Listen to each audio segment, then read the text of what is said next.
오늘 하나님 말씀은 마가복음 11장 12절에서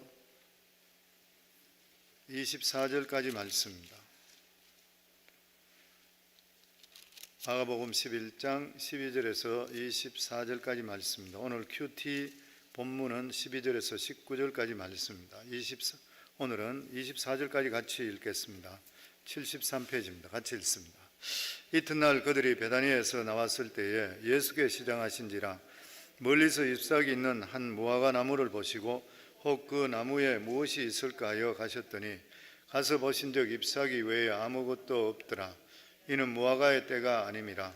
예수께서 나무에게 말씀하여 이르시되 이제부터 영원토록 사람이 내게서 열매를 따먹지 못하게 하리라 하시니 제자들이 이를 듣더라. 그들이 예루살렘에 들어가시니라. 예수께서 성전에 들어가사 성전 안에서 매매하는 자들을 내쫓으시며 돈 바꾸는 자들의 상과 비둘기 파는 자들의 의자를 둘러보시며 아무나 물건을 가지고 성전 안으로 지나다님을 허락하지 아니하시고 이에 가르쳐 이르시되 기록된 바 내 집은 만민이 기도하는 집이라 칭함을 받으리라 하지 아니하였느냐. 너희는 강도의 구르를 만들었도다 하시매 대제사장들과 서기관들이 듣고 예수를 어떻게 죽일까 하고 꾀하니 이는 무리가 다 그의 교훈을 놀랍게 여기므로 그를 두려워하밀러라. 그리고 날이 저물매 그들이 성 밖으로 나가더라. 그들이 아침에 지나갈 때 무화과나무가 뿌리채 마른 것을 보고 베드로가 생각이 나서 여짜오되 랍비여 보소서 저주하신 무화과나무가 말랐나이다. 예수께서 그들에게 대답하여 이르시되 하나님을 믿으라. 내가 진실로 너에게 이르노니 누구든지 이 산들어 들리어 바다에 던지라 하며 그 말하는 것이 이루어질 줄 믿고 마음에 의심하지 아니하면 그대로 되리라. 그러므로 내가 너에게 말하노니 무엇이든지 기도하고 구하는 것은 받은 줄로 믿으라. 그리하면 너에게 그대로 되리라. 아멘. 아버지 은혜 감사합니다. 고난주 새벽 기도 두 번째 날 맞이해서 또 사랑하는 귀한 성도들 각자 예배 처소에서 또 하나님 전에 나와서 이렇게 함께 하나님의 말씀을 받습니다. 아버지 하나님, 저희들의 삶이 더욱더 믿음으로 새로워질 수 있도록 주님 축복해 주시고 우리의 삶이 더욱더 주님의 그 십자가 바라보며 주님 뜻 가운데 살아갈 수 있는 열매 맺는 삶이 되게 도와주시옵소서. 오늘도 이 시간에 주의 성령께서 우리 각자에게 말씀해 주실 줄 믿사오며 예수님 이름으로 기도하옵나이다. 아멘.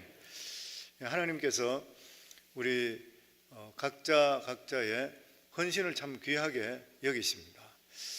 저도 오늘 예배 찬양하면서 앞에 꽃을 보니까 우리 박원주 집사님 매주마다 이렇게 아름답게 꽃을 꽂아 주셔서 얼마나 감사한지 모르는데 꽃 가게를 정리하셨는데 꽃을 구하기가 힘든다 하는데도 또 이렇게 꽃을 꽂아줍니다. 그런데 제가 이렇게 보니까 제일 아래쪽에 걸려있는 것이 종려나무 종류인 것 같아요. 우리가 지난 주일날 말씀드렸던 팜추리 만들고 그리고 십자가 있고 그리고 또 빨간 것, 흰 것 이렇게 꽂아있는 모습을 보면서 참 하나님께서 헌신을 귀하게 여기시겠구나. 하나님 그러면서 느껴지는 게 또다시 느끼는 게 우리가 성전에 있는 성도님들의 한 사람도 불편한 사람은 없다. 누구든지 간에 모두 다가 하나님께 다 귀하게 쓰임받을 수 있다. 내가 마음과 뜻만 다 한다면 하나님께서 받으시고 귀한 축복이 분명히 임할 줄을 믿습니다. 수고해 주셔서 다시 한번 감사드립니다.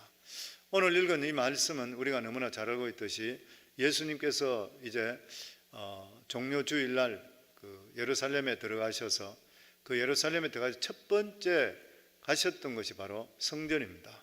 오늘 15절에서 17절까지 한 번 더 읽습니다. 그들이 예루살렘에 가니라 예수께 성전에 들어가사 성전 안에서 매매하는 자들을 내쫓으시며 돈 바꾸는 자들의 상과 비둘기 파는 자들의 의자를 둘러 엎으시며 아무나 물건을 가지고 성전 안으로 지나심을 허락하지 아니하시고 이에 가르쳐 이르시되 기록된 바 내 집은 만민이 기도하는 집이라 칭함을 받으리라 하지 아니하였느냐. 너희는 강도의 소굴을 만들었도다 하시매. 예수님은 예루살렘에 들어가셔서 다른 곳을 먼저 가시지 않고 성전을 먼저 찾으셨습니다. 왜 성전을 먼저 찾았는 것이요? 바로 성전은 하나님께 예배드리는 그러한 장소인 것입니다. 성전이라 하는 것은 하나님의 임재를 상징하는 것이에요. 물론 하나님께서는 어디든 다 계십니다. 이 세상에 편재한다 그랬으니까 우리 속에도 계시고 뿐만 아니라 우리 집에도 계시고 직장에도 계시고 우리가 길 갈 때도 계시고 어디든지 다 하나님께서는 편재해 계십니다. 그럼에도 불구하고 하나님께서는 특별한 장소에 역사하시는 것, 하나님이 더 기뻐하시는 거예요. 그래서 예수님께서는 특별한 장소인 하나님의 성전에 가신 것입니다. 이걸 보면서 우리가 알 수 있는 것이 예수님은 항상 성전 중심적인 그런 삶을 살았습니다. 성도님, 우리의 삶이 항상 성전 중심적으로 살아갈 때에 신앙이 정립되게 되고 흩어지지 않게 되는 거예요. 그리고 아마 예수님께서는 이렇게 성전에 가시는 그러한 이유가 기도하러 가시는 것이에요. 우리가 어디서든지 기도할 수 있습니다. 그럼에도 불구하고 집에서든지 딴 장소에서 기도하는 것보다 성전에서 기도할 때 우리 느낌이 틀리는 것이에요. 마음가짐이 틀리는 것이에요. 아마 이 팬데믹으로 1년 정도 동안 저희들이 하나님 전에 마음대로 나올 수 없어서 우리 속에 가장 클클한 것이 무엇입니까? 하나님 말씀도 영상으로 들을 수 있지만 우리가 정말 하나님 전에 나와서 기도 함부로 마음대로 드리지 못했던 거잖아요. 이게 제일 힘든 일이잖아요. 왜냐하면 우리 영혼은 기도하면 할수록 우리 영혼이 살아나게 되어 있고 충만하게 되어 있는 것이요.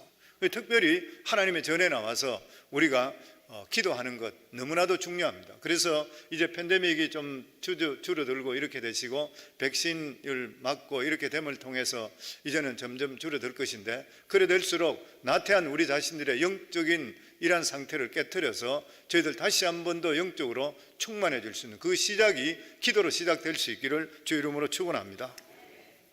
그런데 예수님께서 성전에 가셨는데 성전 뜰을 지나면서 예수님께서 용납할 수 없는 것들이 보였던 것이에요. 그래서 기도를 포기해 버렸습니다. 그러면서 예수님이 분노하셨습니다. 예루살렘 성전은 오래전부터 타락했습니다. 예루살렘의 이 대제사장들과 그리고 서기관들 그리고 관리들은 서로 간에 결탁해서 명절 때마다 이 예배드리러 오는, 어제도 말씀드렸습니다마는 전 세계에 흩어졌던 유대인들이 뭐 200만 명, 300만 명 되는 사람이 그 적은 예루살렘에 모이게 되니까 이게 막 말할 수 없는 것이잖아요. 그게 다 오는 사람들이 제사드리러 오는 것이거든요. 그러니까 여기 올 때에 이 사람들을 상대해서 결과적으로 돈벌이를 했던 것이요. 하나님께서는 이스라엘 백성들에게 이 두 가지 최고 선물을 주셨습니다. 그 하나가 뭐냐면은 하나님의 말씀인 율법인 것이죠. 그리고 두 번째가 인간의 죄를 씻게 하는 역할을 하는 성전인 것입니다. 이 두 가지를 주셨던 것이요. 율법이 무엇이에요? 하나님을 아는 지식입니다. 우리 인간은 하나님을 모르고는 자기 자신이 누군지 절대 알 수 없습니다. 성도, 우리가 예수 믿기 전에 자기가 누군지 알 수 있는가? 절대 알 수 없습니다. 그냥 이대로 살다가 잘 살고 누구보다 앞서고 돈 벌고 출세하다가 그냥 죽으면 끝이다 이렇게 생각하는 것이에요. 그러니까 짐승적인 삶을 살아갈 수밖에 없는 것이에요. 그러다가 하나님의 성령이 우리 속에 내주하는 하나님을 만나는 순간에 우리가 살아가는 삶이 바뀌게 되는 것이에요. 그러니까 하나님의 말씀을 우리가 가질 때 인간다운 삶을 살아갈 수 있게 되는 것입니다. 또 하나는 바로 죄를 씻게 하는 그러한 성전인 것이죠. 이 세상에 윤리나 도덕이나 이런 것들은 인간의 죄를 잠시 덮어주는 것이요, 숨겨지는 것밖에 될 수가 없습니다. 그런데 예루살렘의 성전은 죄를 완전히 씻게 하는 능력이 있는 것이죠. 사람들은 항상 마음속에 답답하고 허무가 오고 이런 것들, 그 이유가 뭐냐면은 죄가 있기 때문인 것이에요. 그런데 성전에 나와서 제물을 가지고 나와서 하나님께 예배 드릴 때에 그 제물을 죽여서 자기도 거기에 머리에 손을 대고 이러면서 그 죄가 이제 이 짐승에게 옮겨짐을 통해서 죄 씻음을 받았다고 생각할 때에 그 마음속에 하나님이 주시는 기쁨이 있는 것이에요. 이게 죄 용서함을 받음을 통해 새 사람이 되는 것입니다. 그런데 이 예루살렘의 대제사장들은, 그리고 그 서기관들, 제사장들, 관리들은 이러한 성전의 제도를 악용해서 돈을 버는 것이요. 물론 처음에 취지는 좋았으면 우리가 잘 알고 있듯이 전 세계에서 유대인들이 올 때 자기들이 그게 뭐 수백 리 길, 뭐 이런 길을 수천 리 길을 뭐 소를 끌고 오고 양을 끌고 오고 이게 힘든 일인데다가 끌고 오다가 병 들어버리는 것 같으면 이게 어떻게 할 수가 없으니까 그것을 편리를 봐준다 해서 그것에 이제 짐승들이나 또 뿐만 아니라 외국 돈은 하나님의 전에 바칠 수가 없게 되니까 이 다 세겔로 바꿔야 되는 것이에요. 그러니까 그런 것을 편리 봐주기 위해서 했던 것이에요. 근데 이게 사람들이 너무 많고 이 수요가 점점점 요구가 많아지기 시작하니까 성전 이 바깥에서 그 일을 하다가 그러다가 점점 많아지고 이렇게 되니까 나중에 가서는 장소가 부족하게 되니까 이 대제사장과 서기관 관리들이 돈을 받으면서 이방인의 뜰까지 들어오게 했는 거예요. 성전은 우리 보시면은 성전이 아주 큰데 그 앞에 이방인의 뜰이 굉장히 넓습니다. 그 이방인들이 와서 그곳에 기도하라고 만들어놓은 장소까지 거기까지 소나 양이나 다 끌고 와서 장사를 하는 것이요. 비둘기도 팔게 되는 것이고. 그러니까 완전히 여기가 장사터가 완전히 어떤 마켓과 같이 되어버렸던 거예요. 이 하나님의 성전은 그 안에서 조금이라도 이권관계가 생긴다든지 돈에 대한 욕심이 나오게 될 때는 성전의 기능을 잃어버립니다. 성전은 굉장히 민감한 것이요, 거룩한 것인 것이고, 이 하나님의 백성이 거짓 진리를 가지고 들어온다든지 서로 간에 이권을 혹시나 차지하려고 했다 그러면은 성전의 기능은 죽어버립니다. 그런데 이 성전이 타락한 것이요, 그래서 예수님께서는 여기에 대해서 분노하셨습니다. 제도에 대한 분노가 아니라 제도 악용에 대한 그러한 분노였습니다.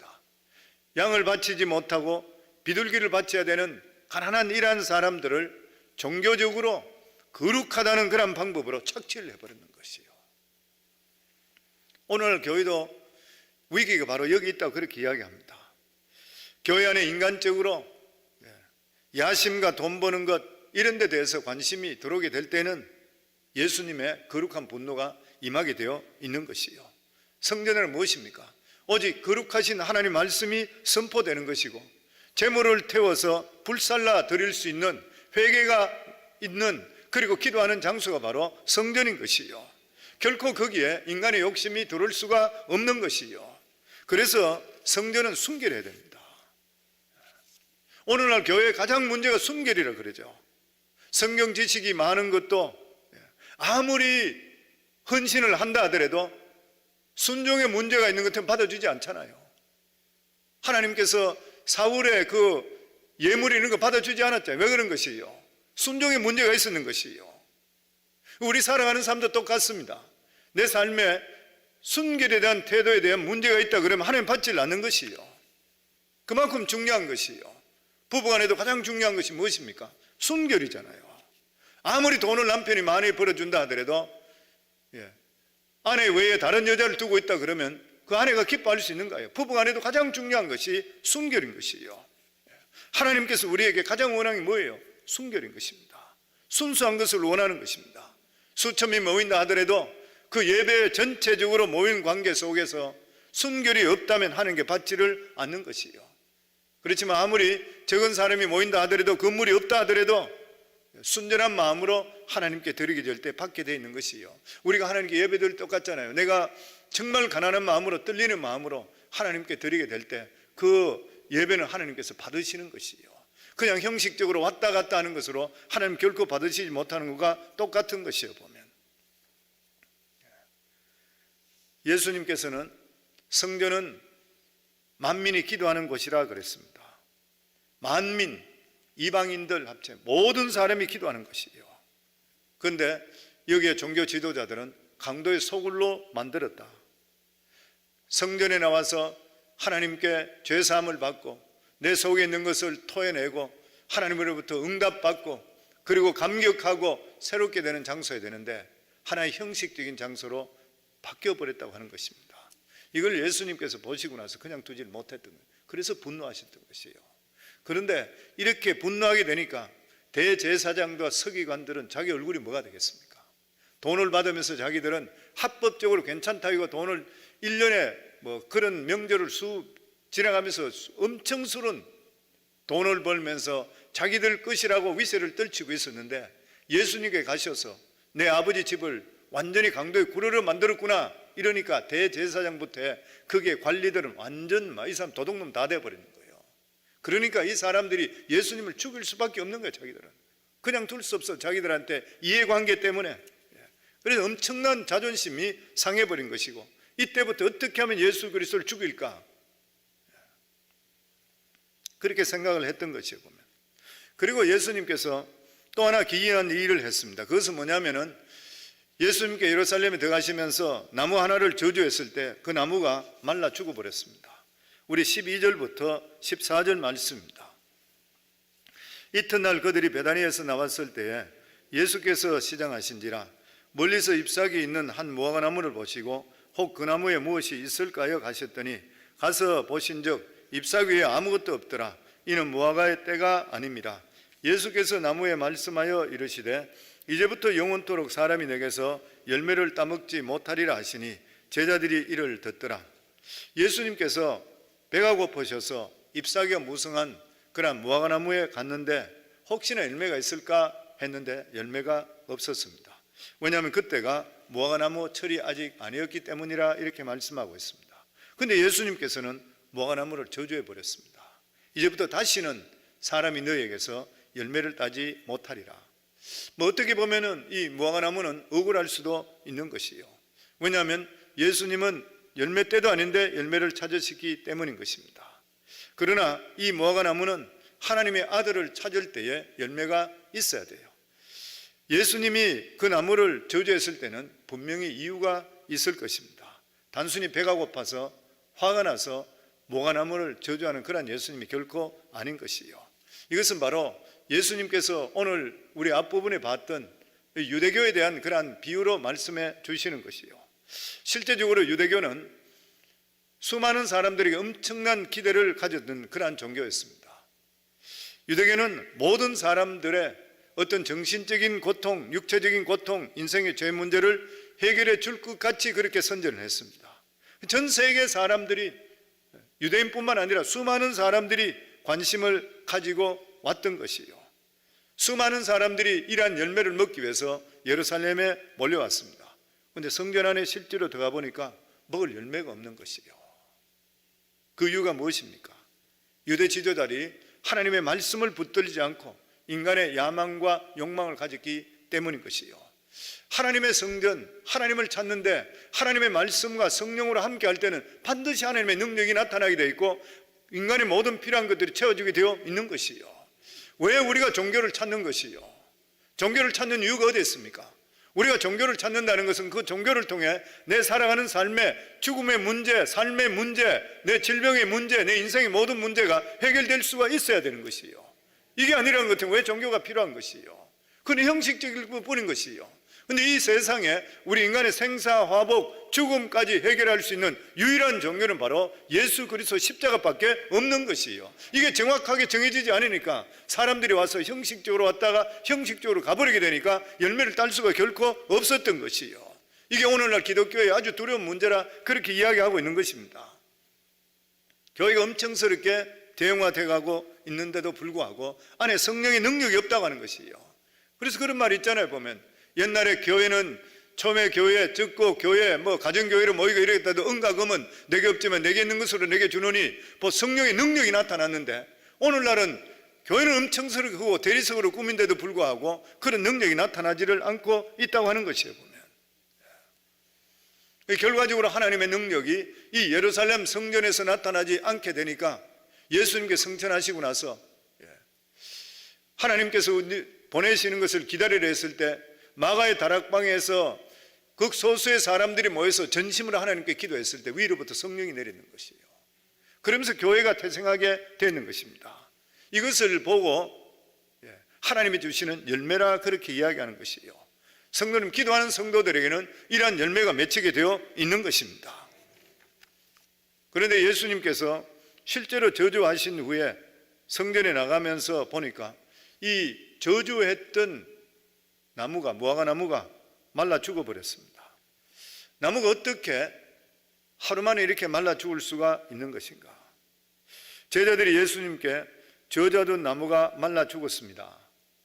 이렇게 했을 때 예수님께서 너희도 저 나무같이 조심하라 이렇게 말씀한 것이 아니라 오직 능력에 대해 말씀했습니다.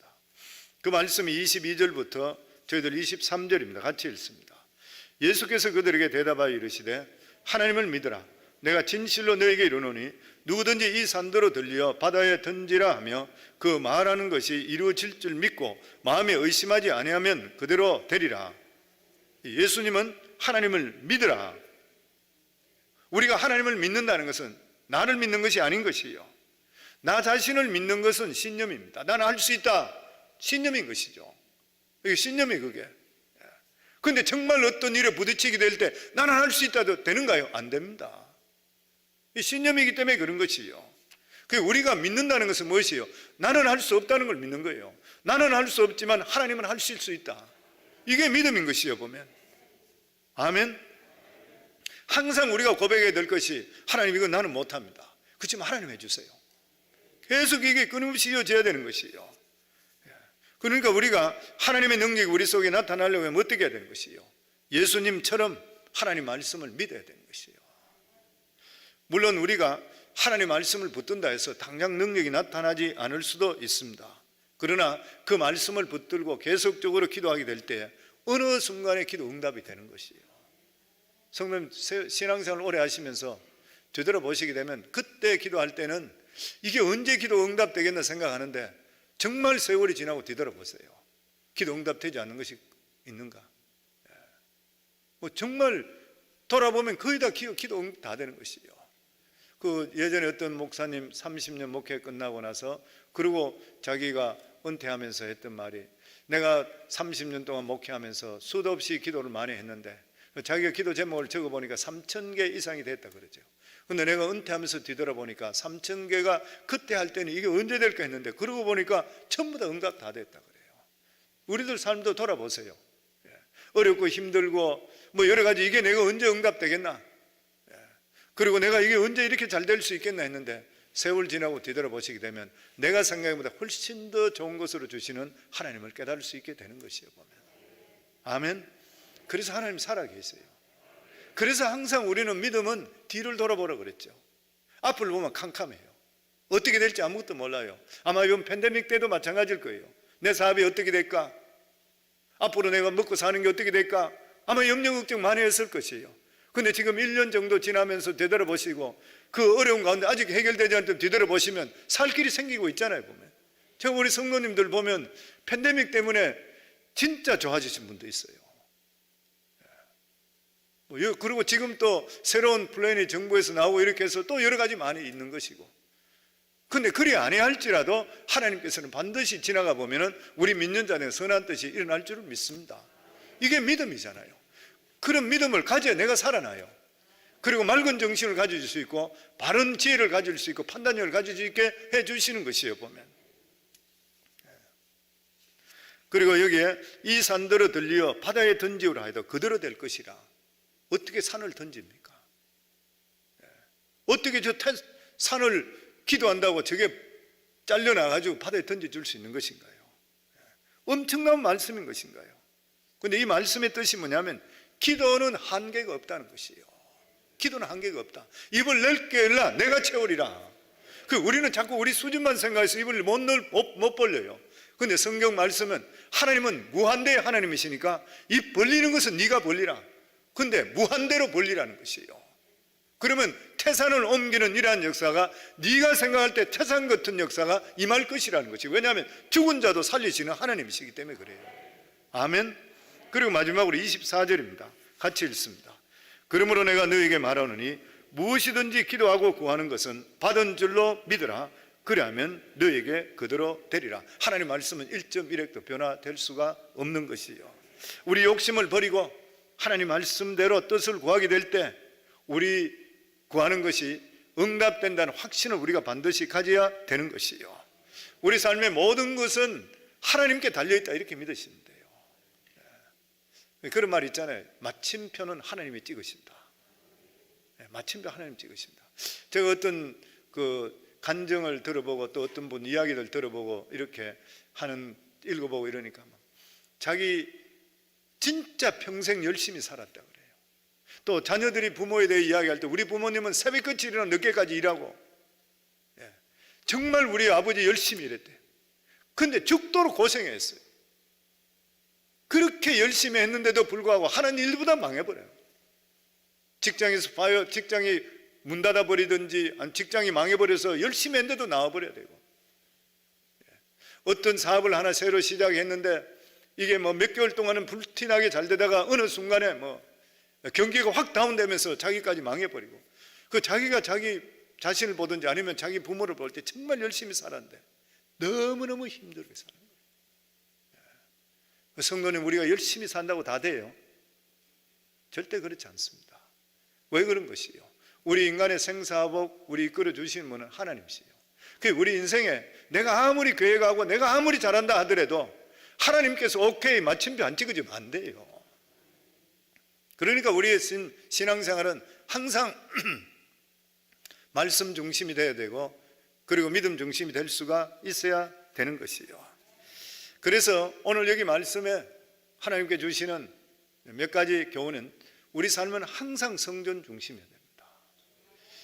성전 중심이라는 것이 교회에 오는 것도 중요하지만 내 살아가는 모든 삶의 초점이 성전에 맞춰져야 되는 거예요. 생각도 마음도 행동도 항상 성전에 맞춰져야 되는 것이에요. 왜 그런 것이요? 성전 중심적으로 살아갈 때 흐트러지지 않게 됩니다. 또 뿐만 아니라 우리가 하나님을 항상 생각할 때 복의 근원은 하나님심 때문에 그래요. 내 능력으로 뭐 잘 되는가요? 순간적으로는 괜찮을지 모르지만 하나님께서 보호하시고 축복 안 해주시면 오래 못 가요. 그게 우리 인생인 것이에요, 보면. 그리고 주님께서 바라보시는 게 뭐예요? 우리 삶의 열매가 맺혀야 된다. 주께서 열매를 찾을 때 나타낼 수 있어야 된다. 내 삶의 열매가 무엇인가?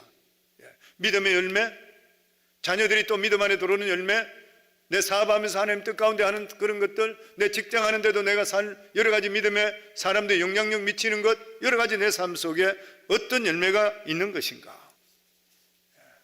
그리고 교회는 어떤 열매를 맺어야 되는 것인가? 우리 교회는 순결한 것인가? 나의 살아가는 믿음의 삶도 순결한 것인가? 그리고 나는 정말 믿고 기도하는 것이 그대로 이루어질 걸 믿고 내가 기도하고 있는 것인가? 우리 삶을 돌아볼 수가 있으셔야 돼요. 주님께서 어제 그런 이야기 들었죠. 주님의 33년 동안 생애 속에 공생애가 3년입니다. 3년 동안 사회 가셨잖아요. 이게 성경에 나와 있잖아요. 그 중에서 성경에 가장 많이 나와 있는 것이 마지막 1년 동안이죠.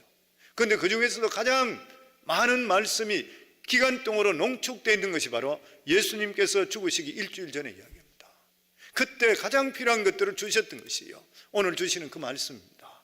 사랑하는 귀한 성도님들, 항상 살아갈 때에 성전 중심적으로 사시기를 바라고, 열매 맺는 삶을 살길 바라고, 내 영적으로나 육적으로 순결한 삶을 살길 바라고, 그리고 기도하면 항상 이루어진다는 믿음으로 기도해서 하나님의 놀라운 은혜와 축복을 경험하기를 주 이름으로 축원합니다.